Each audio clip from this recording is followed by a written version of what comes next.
Selamat pagi Bapak Ibu, saudara-saudara sekalian. Selamat bertemu lagi di dalam persekutuan doa pagi hari ini. Saudara-saudara, marilah kita awali persekutuan kita dengan bersama-sama berdoa. Bapa kami yang di sorga, Allah yang hidup sumber segala kehidupan, Allah yang menghidupi kami sampai kepada pagi hari ini. Kami datang menyerahkan diri kepadamu. Kami mau bersyukur kepadamu karena kami boleh terlibat di dalam persekutuan doa pagi di GKI Gading Indah. Bapa di dalam sorga, firmanilah kami, mampukan kami memahami kehendak-Mu dan mewujudkannya di dalam hidup kami hari ini dan hari-hari yang akan datang. Bapa di sorga, berfirmanlah, kami mau mendengarkan. Dalam nama Yesus Sang Firman yang telah menjadi manusia, kami pohonkan doa ini. Amin. Bapak, Ibu, saudara-saudara, kita akan merenungkan firman Tuhan pada pagi hari ini. Dan saya mau bertanya, pernahkah kita membayangkan apa yang kita ingin terjadi dengan hidup kita? Saya yakin pernah, entah dengan sadar betul akan apa yang kita inginkan, atau sekedar lewat di pikiran kita. Saudara-saudara, kalau sekarang kita renungkan kembali apa yang kita inginkan terjadi dengan hidup kita. Apa gerangan yang kita harapkan, yang Anda harapkan? Setiap kita pasti punya keinginan dan harapannya sendiri-sendiri. Tapi sebagai orang beriman, dalam persekutuan doa pagi hari ini kita diajak untuk mengharapkan apa yang dikatakan oleh tema renungan kita, yaitu hutan spiritual. Bisa Anda bayangkan apa arti hutan spiritual? Saudara-saudara, kata hutan tentunya tak asing bagi kita. Semua kita pasti paham akan kata hutan sebagai tanah yang ditanami banyak pohon. Dari jarak tertentu sudah kelihatan, hingga kita bisa mengatakan, oh itu hutan karet. Atau juga kita bisa mengatakan, itu hutan jati. Karena tanah itu dipenuhi dengan pohon karet atau pohon jati. Atau sebutlah pohon lain yang jelas. Tanah yang disebut hutan bukan tanah kosong tanpa pohon, tanpa tanaman, tapi ditumbuhi pohon yang juga bukan satu dua, tapi banyak. Saudara-saudara, hidup kita, diri kita tidak dapat ditanami pohon. Kita bukan tanah. Tapi ada yang bisa ditanam di dalam hidup kita. Apa yang bisa ditanam di dalam hidup kita? Tema renungan pagi ini menyebutkannya hutan spiritual.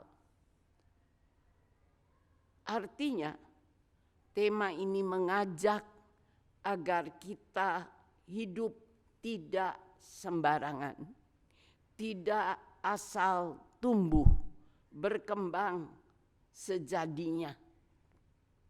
Tapi kita dipanggil, diingatkan oleh tema hari ini untuk mengusahakan agar hidup kita ditumbuhi, dipenuhi oleh perkara-perkara spiritual.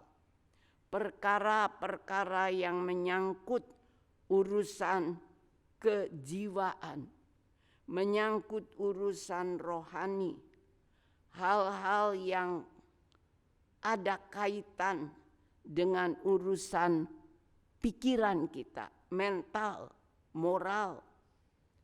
Saudara-saudara, ketika hidup kita dipenuhi oleh perkara-perkara seperti itu yang kita sebut spiritual, maka diharapkan bahwa siapa yang bertemu dan bergaul dengan kita akan merasakan, akan belajar perkara-perkara spiritual yang ada di dalam hidup kita, yang bisa keluar melalui sikap kita, melalui tutur kata kita.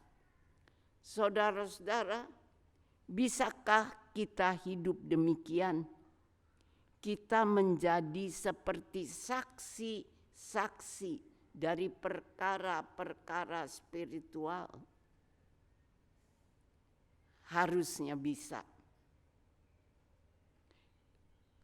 Bisa terjadi, tidak dengan sendirinya, tetapi harus kita upayakan. Dan bagaimana mengupayakan hidup kita supaya tumbuh, berkembang, nampak sebagai hutan spiritual. Coba renungkan, pikirkan. Bagi saya, saudara-saudara, tak ada jalan lain kecuali kita hidup dengan memberi tempat akan perkara-perkara spiritual itu. Menangkap pelajaran spiritual dari hidup yang kita jalani, dari pengalaman yang kita alami, dan untuk mendapatkan pengalaman yang demikian, sebagai orang beriman kita harus sadar,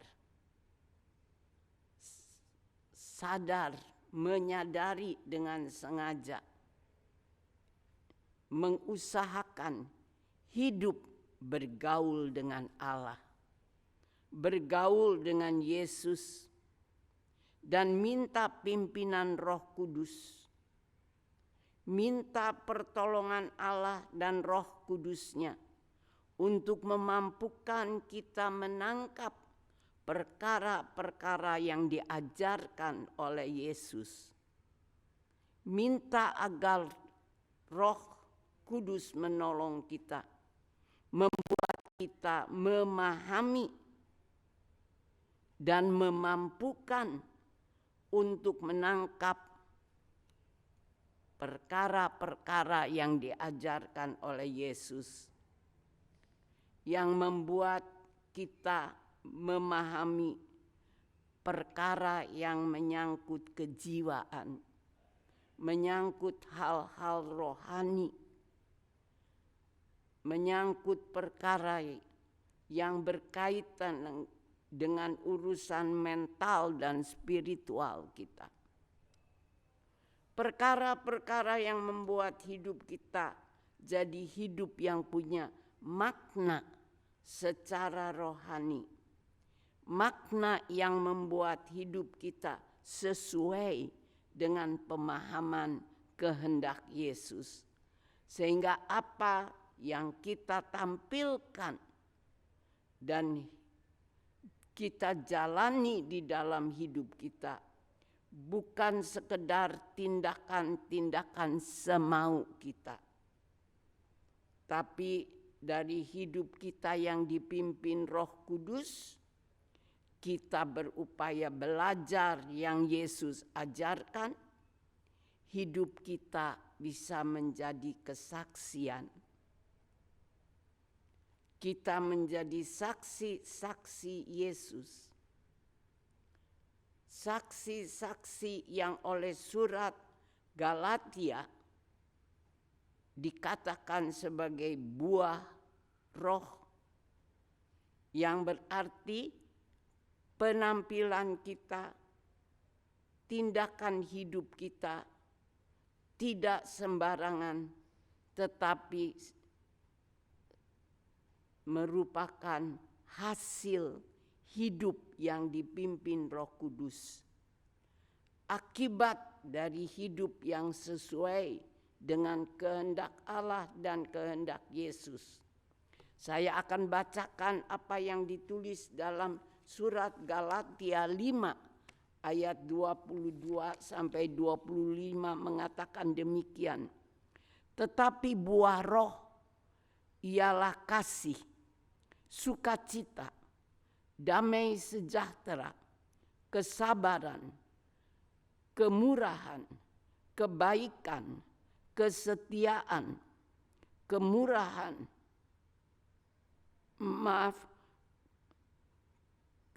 kesetiaan adalah kelemah lembutan, penguasaan diri. Tidak ada hukum yang melarang hal-hal itu. Barang siapa menjadi milik Kristus Yesus, ia telah menyalibkan daging dengan segala hawa nafsu dan keinginannya. Jikalau kita hidup oleh roh, baiklah hidup kita juga dipimpin oleh roh. Dan janganlah kita gila hormat. Jangan kita saling menantang dan saling mendengki. Saudara-saudara, itulah buah roh. Hidup yang sesuai kehendak roh, kehendak Yesus untuk mewujudkan kehendak Allah. Mampukah kita hidup mengeluarkan buah roh yang demikian? Saudara-saudara, harus mampu dan pasti mampu. Bukan karena kehebatan diri kita sendiri, bukan karena kemampuan dan kekuatan kita sendiri, tetapi kita pasti mampu karena berkat Allah, karena pertolongan Allah, karena tindakan Allah di dalam hidup kita, seperti disaksikan oleh kitab Nabi Yeremia pasalnya yang ke-17 ayat yang ke-7 dan ayat ke-8 yang mengatakan demikian. Diberkatilah orang yang mengandalkan Tuhan, yang menaruh harapannya pada Tuhan.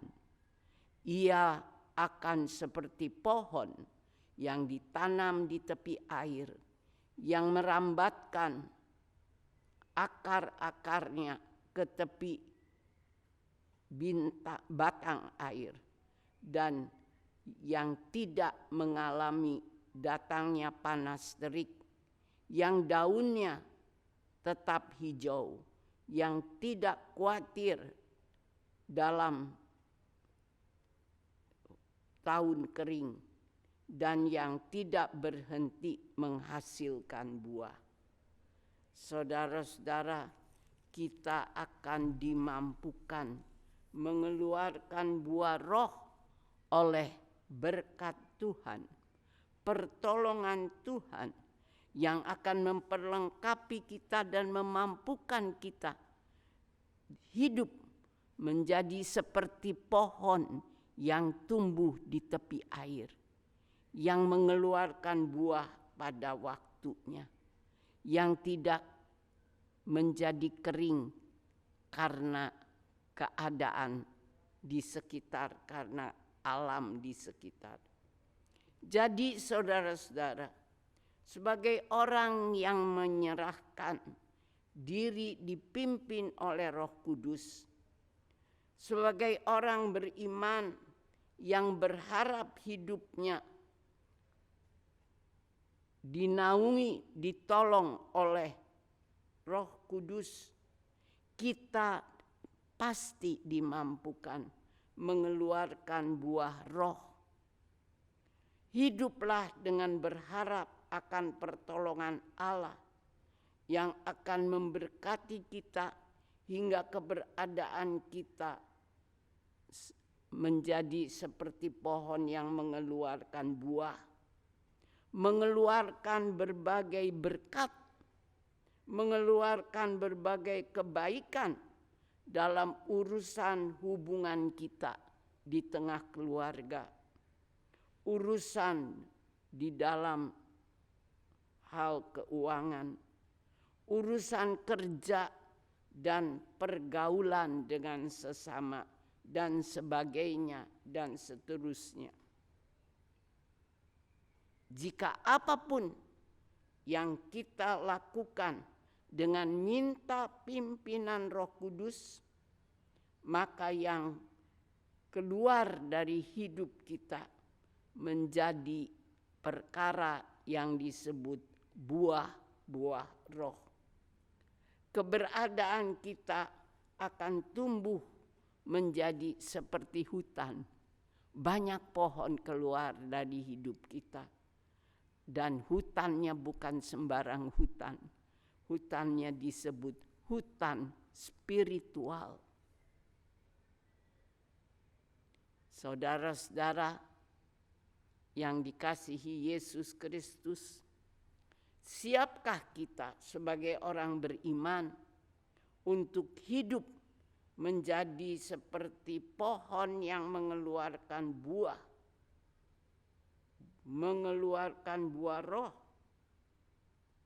Banyak pohon, banyak bentuk buah roh.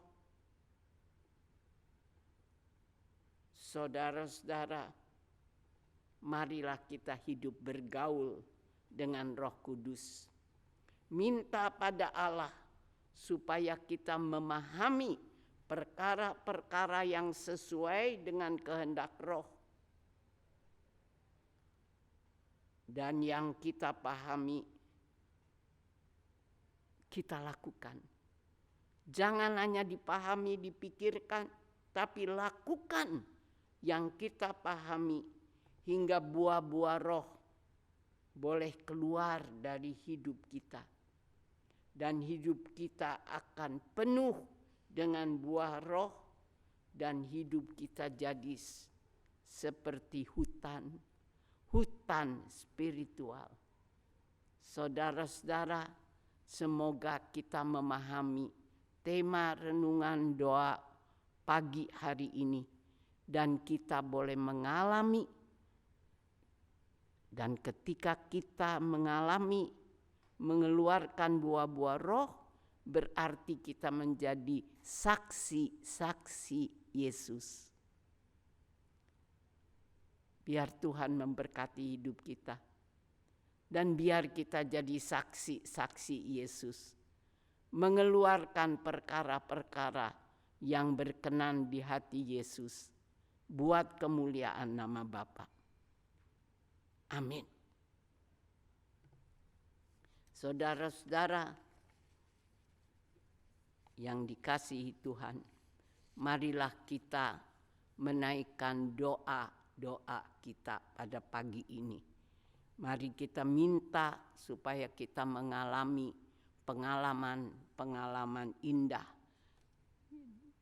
yang bersumber pada Tuhan. Kita berdoa. Bapa kami yang di sorga, Allah yang hidup, yang telah menghidupi kami, yang berfirman kepada kami, yang menunjukkan apa yang harus kami perbuat. Terima kasih Bapa, karena Engkau berkenan menyapa kami.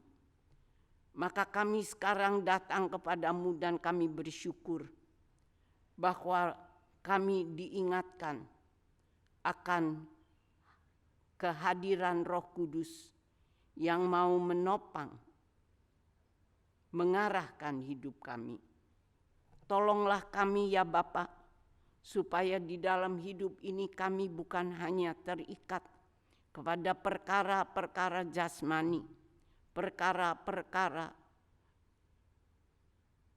yang dapat kami raba, yang dapat memberi kegembiraan kepada kami secara lahiriah. Tapi topanglah kami untuk boleh menjadi umat-Mu yang memahami perkara-perkara rohani, perkara-perkara spiritual, perkara-perkara yang bersumber pada kehendak-Mu. Mampukan kami menyadari bahwa setiap perkara yang daripada-Mu pasti baik untuk kami dan patut kami pahami. Bapa di sorga, tolonglah kami untuk bertumbuh menjadi umat-Mu yang peduli akan perkara spiritual, yang memberi tempat kepada perkara-perkara rohani, yang membuat kami lebih dekat kepadamu, membuat kami juga lebih dekat pada sesama. Mampukan kami mensyukuri semua yang baik yang Tuhan telah karuniakan pada kami, dan mampukan kami meneruskan yang baik daripada-Mu kepada sesama yang membutuhkan. Bapa di dalam sorga, kami berdoa pada pagi hari ini untuk kehidupan spiritual di tengah keluarga. Mampukan kami sebagai keluarga-keluarga umat-Mu hidup berkenan padamu. Sebagai suami istri, orang tua anak, saudara bersaudara, berilah kami hidup di dalam kerukunan karena pertolongan Roh Kudus yang menopang kami, yang membuat kami memahami perkara-perkara spiritual, perkara-perkara rohani yang kami butuhkan. Kami berdoa ya Bapa, berkatilah semua kami yang terlibat di dalam persekutuan doa pagi GKI Gading Indah. Biarlah kegiatan ini menjadi berkat untuk semua kami, menjadi berkat untuk keberadaan GKI Gading Indah. Bapa di dalam sorga, biarlah kegiatan doa pagi Tuhan kuduskan. Mampukan majelis jemaat untuk mengaturnya dan menjadi berkat untuk seluruh jemaat yang kami layani. Bapa, naungi semua penetua bersama para pendeta, Pendeta Setira Budi, Pendeta Roni, Pendeta Novita, dan Saudara Ana. Tolong supaya kami semua boleh Tuhan kuduskan dan Tuhan pakai hingga kami menjadi berguna dalam kerajaan-Mu. Kami berdoa untuk setiap anggota jemaat, pengunjung GKI Gading Indah. Tuhan, naungi kami dengan Roh Kudus-Mu demikian rupa, supaya kami merasakan pimpinan-Mu dan kami hidup sesuai kehendak-Mu. Kami berdoa juga untuk para tetangga di sekeliling GKI Gading Indah. Topanglah semua tetangga di dalam kebutuhannya. Kami berdoa juga untuk kegiatan-kegiatan yang kami lakukan untuk menjadi berkat. Khususnya juga kami berdoa untuk poliklinik biar Tuhan berkati dan Tuhan memanfaatkan Poliklinik GKI Gading Indah untuk menjadi berkat bagi saudara-saudara yang ada di sekitar kami. Bapa dalam sorga, Kau kuduskanlah hidup kami lebih lanjut. Kau topang kami hari ini di dalam kerja kami. Kami menyerahkan diri ke dalam tangan-Mu di dalam nama Yesus. Sempurnakan doa ini buat kemuliaan nama-Mu. Amin. Saudara-saudara, sampai di sini persekutuan doa pagi hari ini. Kiranya Tuhan memberkati saudara, memberkati kita dimanapun kita berada. Biarlah kita hidup sebagai hamba-Nya, sebagai saksi-saksi Yesus yang selalu minta untuk dipimpin Roh Kudus, dan hidup kita boleh mengeluarkan buah-buah roh. Hidup kita menjadi seperti hutan, dari jauh udah kelihatan. Hutan apa? Hutan spiritual. Kita mempedulikan perkara-perkara spiritual. Oke, saudara-saudara, sampai ketemu lagi. Tuhan memberkati kita dimanapun kita berada dan apapun yang kita kerjakan. Selamat pagi, selamat bekerja.